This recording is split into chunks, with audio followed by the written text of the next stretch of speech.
돈이 된 뉴스 알아보겠습니다. 펠리츠 투자 리서치 김민수 대표입니다. 안녕하세요. 네, 안녕하십니까.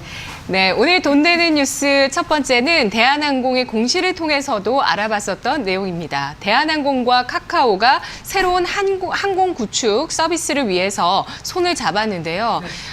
누가 뭘 주고 뭘 받는지가 관심거리일 것 같고요. 뭐 네. 이걸 또 완전히 이렇게 눈에 딱 보이게 구분할 수는 없겠지만 네. 어쨌든 카카오 주주라면은 카카오가 뭘 더 많이 받을까 이게 궁금하실 것 같아요. 네, 어느 주주냐에 따라서 득실이 좀 차이가 나지 않을까 생각되고 있는데, 제가 보기에는 일단 매출의 기회가 확대된다는 관점에 어떻게 보면 소비자의 편리가 매출의 확대 쪽으로 다가온다라고 네. 보게 되면 둘 다 시너지는 높지 않을까라는 관점 쪽으로 바라보는데, 역시나 카카오죠. 네, 계속 지난 2주 동안 말씀드렸던 종목이다 보니까 오늘은 카카오 얘기를 안 드리려고 하는데, 오늘 또 마침 주가는 고점에서 좀 밀립니다만, 이런 때 기회가 한번 나온다고 생각 들어서 15만 원대 밑에서는 한 번쯤 자리를 한번 확인할 필요가 있지 않을까 생각이 좀 들고 있고요. 그러다 보니까 이제 이런 플랫폼 관련 종목들의 확장성이 나오고 있다라는 쪽으로 바라보고 있는데, 플랫폼이 사업을 하면서 어떤 결제가 필요하다라고 하게 되면 당연히 떠오르는 게 전자결제겠죠. 네. 그러다 보니까 전자결제 종목 중에 강자인 NHN 한국사회보결제를 말씀을 드리고 싶은데요. 특히 이 회사 같은 경우는 말씀드렸던 어떤 간편결제, 전자결제 관련된 부분들 쪽에서 추가적으로 핀테크 관련된 성장성까지 같이 겸부하고 있는 상황이라고 보시면 될 것 같고요. 그중에서 이제 피지라고 하는 전자지급 결제 대행이 매출의 85%를 차지하고 있는 가운데, 거기다 이제 휴대폰 결제라든가 NFC 전자결제까지도 신규로 진출을 하고 있는 상황들이 나오고 있죠. 근데 가장 또 중요한 부분들이 특히 이제 고객 기반들이 좀 단단하다라는 관점들, 대표적으로 국내 온라인 쇼핑몰과 중소형 쇼핑몰을 다 합쳤을 때 한 15만 개가 고객사로 돼 있는 상황들이고요. 네. 게다가 특히 최근에 이어지고 있는 배달 서비스의 어떤 붐이 그대로 또 직접적으로 결제를 했었을 때 나올 수 있는 부분들이 어떤 간편 결제와 함께 나오는 대표적인 수혜다라는 관점 쪽으로 볼 수 있는 상황들이고요. 배달 음식 시켜 먹으면 NHN 한국사회보결제가 돈을 번다는 말씀이시네요. 그렇게 되겠죠. 결제를 네. 이어갔을 때 그에 따르는 수수료를 받는 구조다 보니까 당연히 연결이 된다고 봐야 될 부분이고요. 그러다 보니까 또 계절적인 성수기다라고도 표현할 수 있는 상황들이 일단 추우니까 밖에 안 나가죠. 그러면 오히려 배달을 더 많이 시켜야 되는 구조들, 그리고 또 거기다가 또 최근에 들어오는 기조와 비슷하게 또 온라인 시장이 성장하고 있는 가운데, 그런 쪽에서 또 추우니까 쇼핑 가기는 좀 힘들고, 그러면 그냥 또 집에서 시키겠다라는 온라인 쇼핑몰의 수요의 접근도 용이한 부분들도 같이 연결이 된다라고 봐야 될 것 같고요. 그러다 보니까 당연히 실적에 그대로 노출돼서 나올 수밖에 없다라는 구조로 보여지고 있는데, 특히 올해 매출이 4,700억대로 작년 대비해서 9% 늘는데 영업이익은 47% 늘어난 320억대로 예상을 하고 있고요. 내년 같은 경우는 똑같이 매출 자체도 한 16% 늘어난 한 5,480억대, 네. 또 영업이익도 390억대가 넘어가면서 23% 이상 증가할 걸로 보이는 만큼 일단 최근에 이어지고 있는 수익성 중심의 성장세는 계속 확인이 된다라는 관점 쪽으로 바라보고 있고요. 그런 관점 쪽에서 봤을 때 일단 시가총액이 4,600억대 정도까지 들어오다 보니까 일단 주가가 실적 대비해서 그냥 싸지는 않다라고 볼 수 있겠지만은, 네. 성장성과 이런 안정적인 실적을 창출하는 흐름들 생각해 봤을 때는 그렇게 비싸지 않다고 봐야 될 부분이라고 생각되고 있고요. 게다가 또 어제 발표했던 자사주 매입 관련된 쪽의 결정들 같은 경우도 수급에는 좀 더 도움이 되지 않을까, 그런 관점으로 바라보고 있습니다. 네, NHN 한국사회보결제 실적의 추이를 보시니까 가장 눈에 띄는 게 이제 영업이익입니다. 네. 많이 증가폭이 큰데요. 이런 것들이 이러한 IT 기업들의 또 특성이기도 한 것 같아요. 네. 마진이 이 기업이 좋은 기업은 아니지만 ROE 같은 경우 자기 자본 들이는 것 대비해서 이익을 걷어가는 게 굉장히 또 높다라고 나오고 있고요. 22% ROE가 올해 예상이 되고 있습니다. 지난해는 또 배당을 줬기 때문에 네. 올해도 줄지 시장에서 또 주목을 하고 있는 상황이기도 하고요. 등급 얼마일까요? 네, 일단 추세가 아직도 본격적으로 정해지지 않기 때문에 그래도 2등급 정도로 말씀드려보고 싶고요. 일단 전략적으로는 그래도 매수가는 한 2만 원대 이하에서는 충분히 공략할 자리가 나온다라는 관점 쪽으로 말씀드려보고 싶고요. 목표가는 어떤 박스권 상단부에 대한 모습들을 봤을 때 2만 3천 원대, 그리고 네. 손절가는 18,400원대로 직전 저점대가 이탈하는 가격대를 손절가로 말씀드리겠습니다. 네, 알겠습니다. 매수가는 2만 원 이하 제시해 주셨고요. 목표 주가 2만 3천 원, 손절가 18,400원 제시해 주셨습니다. 크게 봤을 때는 핀테크 관련 주식이고요. 그리고 온라인과 간편 결제 사업을 하고 있는 기업입니다. 배민페이, 삼성페이, 네이버페이 쓰시면 NHN 한국사이버 결제에 수익을 안겨주고 있다라고 생각하시면 됩니다. 자, 이어서 오늘 돈 되는 뉴스 두 번째 보겠습니다. 저축은행의 이자 수익에 대해서 오늘 내용이 나왔는데요. 1분기에서 3분기까지 순이익이 사상 최대였다라고 나왔습니다. 어떻게 봐야 될까요? 네, 일단 지금 저축은행 관련된 종목들 실적 좋아지는 모습들 쪽에서 상대적으로 어떻게 보면 대출 관련된 부분들이나 효과가 약간 저금리 기조다 보니까 어떤 대출을 누르면서 나오는 풍선 효과 쪽으로 저축은행 쪽으로 늘어가면서 나오는 변화다라고 볼 수 있는 상황들로 봐야 될 것 같고요. 그런데 아직 금융주가 자리를 잡지 못하다 보니까 저축은행 관련돼서 배당을 주는 종목들하고도 한번 살펴봤지만은 약간 이제 메리트가 그렇게 크게 보이지는 않는 가운데 그나마 실적에 대한 변화가 조금 더 두드러지면서 나오고 있는 종목을 살펴보다 보니까 관련 카테고리 안에 대부업을 하고 있는 리드코프가 계속 관심이 좀 들어온다고 보시면 될 것 같고요.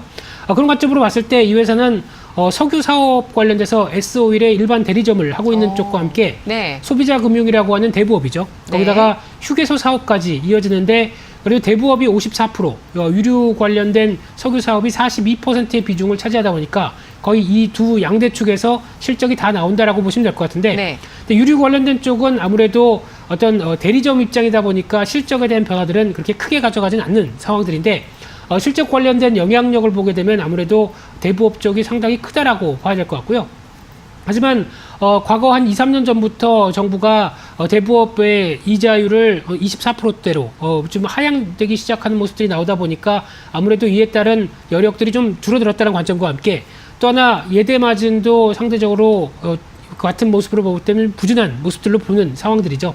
그런 상황 쪽에서 변화가 들어온다고 하더라도 특히 이제 어떻게 보면 경기가 부진했을 때 또 하나의 호황인 사업 쪽에 하나가 대부업이다라는 얘기도 나오고 있고요. 거기다가 일본이 지난 잃어버린 10년 동안에 가장 많이 성장한 쪽도 대부업이다라는 관점으로 봤을 때 네. 그에 따른 또 수혜 어떻게 보면 그렇게 썩 기분 좋은 수혜는 아닙니다만 어떤 수혜에 대한 시각들도 있는 상황 쪽에서 이번에 또 일본의 수출 규제와 함께 이어지는 반사익 특히 대부업 쪽에서 일본계 쪽이 상당히 좀 많았었죠. 그런 쪽이 오히려 좀 약간 주춤하고 오히려 그 빈자리를 채우고 있다라는 관점 쪽에서 수혜를 보는 관점들이 높다고 봐야 될 것 같은데 그러다 보니까 연간 실적 기준으로 봤었을 때 매출은 꾸준하게 확장세를 이어가고 있지만 수익성은 2015년도가 정점이었습니다. 네. 그러면서 꾸준하게 후퇴하는 모습들을 보이다가 지금 올해 같은 경우는 3분기 누적 영업이익을 봤더니 392억까지 돼 있고요.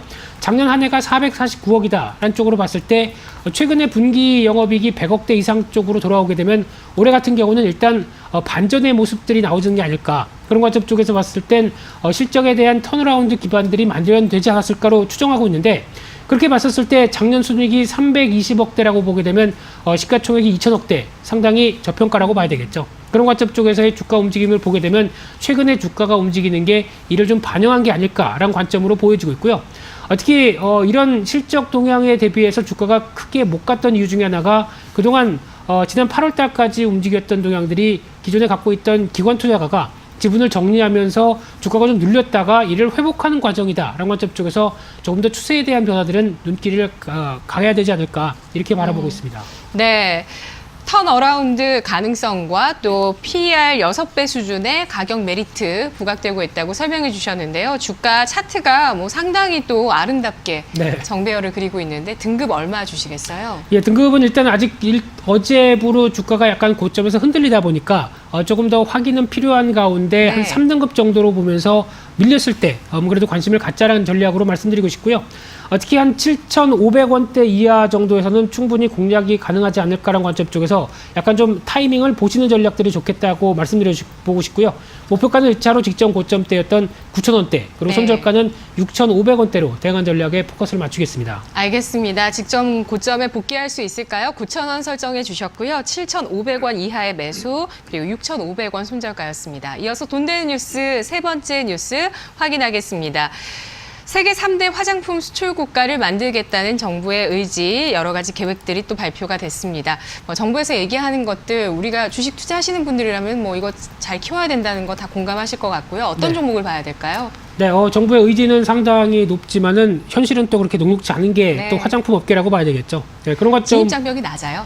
낮습니다. 네. 낮고 경쟁도 치열하고 예. 이런 쪽으로 변해가고 있는데 그런 쪽에서 봤을 때 최근에 어떤 중국 화장품 브랜드 동향 보게 되면 어떤 로컬 브랜드가 많이 올라왔죠. 게다가 품질을 우선시하고 있는 경향들 그리고 색조 화장품이 또 상당히 많이 또 좀 영향력이 커지고 있다는 쪽으로 봤을 때 그런 쪽에 걸맞는 종목을 찾는다라고 하게 되면 대표적으로 클리오가 아닐까라고 관점 쪽에서 종목을 살펴보는 상황들이고요.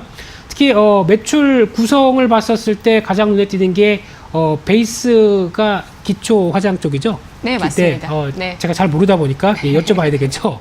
이쪽이 한 28%. 예. 그리고 립이라고 하는 생각보다 높은데요? 높죠. 네. 예. 그런데 립과 색조 베이스일 거예요. 근데 이거 색조 기초가 베이스. 아니라 네.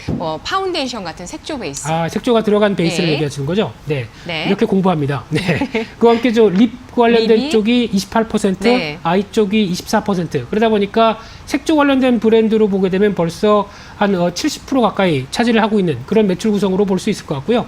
게다가 베이직 쪽은 16%다 보니까 스킨케어 베이지. 이건 그렇죠. 스킨케어네요. 네. 그러다 예. 보니까 상대적으로 매출 구성들이 색조에 강점 있는 쪽으로 많이 드라이브를 걸고 있구나라고 하게 되면 중국 시장이 색조 화장품 쪽에서 확대될 때 그래도 조금 더 어떤 매출 기반들이 긍정적으로 나올 수 있지 않을까라는 쪽으로 바라보고 있는 상황들이고요. 네. 그러다 보니까 또 브랜드 쪽에서 색조가 강조가 되고 있는 클리오라든가 페리페라 브랜드 다 익숙하시죠, 앵커님은? 굉장히 인기 많고요. 네. 페리페라는 정말 누구나 다 쓰는, 아무리 럭셔리를 즐겨도 이 페리페라를 못 끊는 분들도 계세요.